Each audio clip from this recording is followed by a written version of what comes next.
Hello, everyone. My name is Jacob Commander, and today I will be talking to you about NIL, which is name, image, and likeliness. First, I just want to start off by saying that 70% of Americans finally are supportive of the Pay for Play Act for student athletes amongst colleges of any sport. But why haven't they been in the first place? Why now? So today, my topic for my speech to you will be, why did NIL become such a burden to NCAA sports? There's a lot of documentation explaining why or how NCAA has been controlling and taking from athletes for numerous amount of years, 15 years or so. And this is a huge problem for the student athletes that have been showing their face and performing well on the field and doing what they need to do to become a prestigious athlete.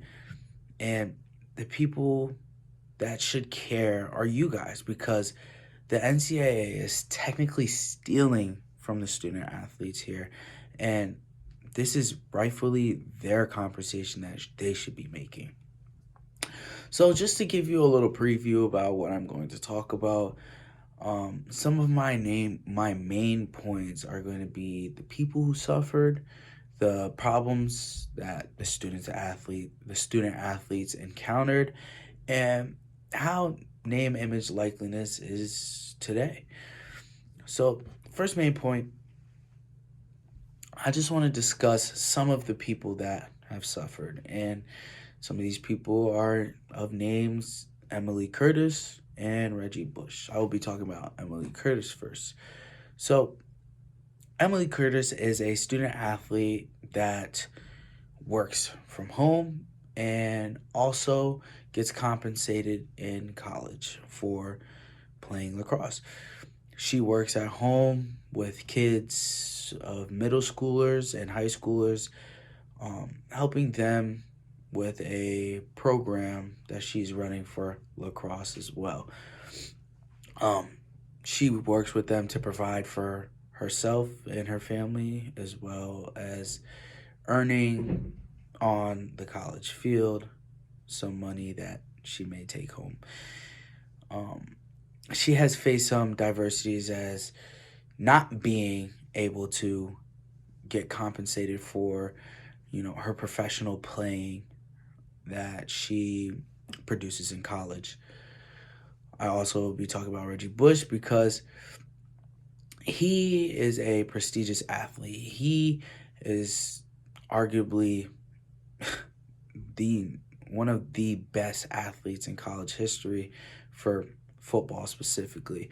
He was stripped of his prestigious award, the Heisman Trophy, when he was in college, and that was due to the compensation he was getting on his side, such as doing commercialism for Gatorade, showing his face for posters and other things that weren't uh, collaborating with the school.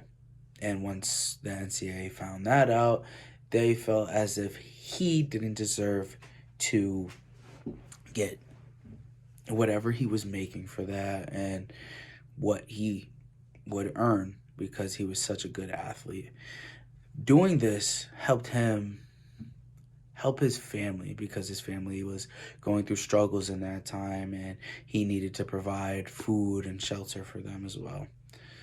My second point, what problems did student athletes face? Uh, they face like events and commercials and even posters that they've been posted um, and showing face for because the school needed revenue for their programs and the NCAA program. But this revenue that they were bringing in, they weren't compensated for what they deserved.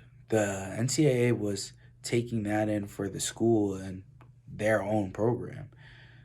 This is stated by A Field of Dreams by Johnson Dan, and that was established in May 2023.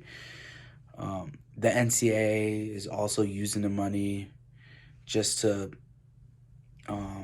get back what they've been giving for students with full scholarships as well. That was also stated from A Field of Dreams by Johnson Dan. The third main point that I wanted to make here for how we are today is that we are being able to be compensated for what we've been doing for ourselves, and we have been being able to get deals with commercials and stuff like that, but we are still fighting for direct deals with inside the school, because if it's within the school, then we would be able to generally get paid easier, because everything that we're doing is outside of the school and we have to go and do it ourselves. Instead of doing it ourselves, we could get some help. To conclude, we have been fighting for a long time and to get this money in student hands and make it right for them to be able to receive what they deserve. Student athletes are the face of their own making in someone else's franchise, so we should let them make money to support their families and themselves. Student athletes deserve to be compensated for their NIL, and it should not be a problem at all. So my citations are Field of Dreams by Johnson D.